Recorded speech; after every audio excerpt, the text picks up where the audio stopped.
Kasako Media, tunaangazia maisha, tunaandika kesho.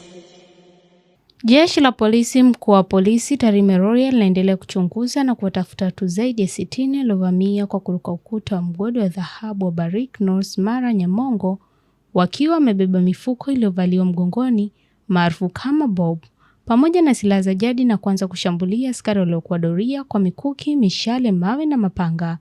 Katika mashambulizi haya yamesababisha kifo cha mtu mmoja, mwanaume ambaye amekutwa ndani ya mgodi, eneo ambalo mashambulizi hayo yalikuwa yakifanywa na wavamizi hao waliokuwa wanashambulia askari kwa silaha za jadi. Marehemu amegundulika kuwa na jeraha la kuchomwa kwa kitu chenye ncha kali sehemu ya ubavu wa kushoto. Tukio hilo limetokea Februari 10, 2026 majira saa 1:30 usiku katika mgodi huu ambao upo katika kijiji cha Nyabichune, kata ya Matongo, ila polisi Nyamwanga.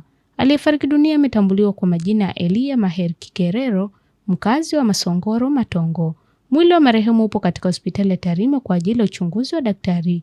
Jeshi la polisi mkoa wa polisi Tarime Rorya linaendelea kutoa wito kwa baadhi ya watu ambao bado wanaendekeza tabia za kupanga na kuvamia migodi na kuanza kushambulia askari kwa lengo la kwenda kupora madini, kuiacha kwani ni kinyume cha sheria, lakini pia matokeo yake ni mabaya kuliko faida ambayo sio halali inayotegemewa kupatikana. Nikusihi mtazamaji wa Kasako Media, kwa update zaidi unaweza kutufuatilia kupitia mitandao mbalimbali ya kijamii ambapo Instagram na Facebook ni Kasako Media. Kasako Media, tunaangazia maisha, tunaandika kesho.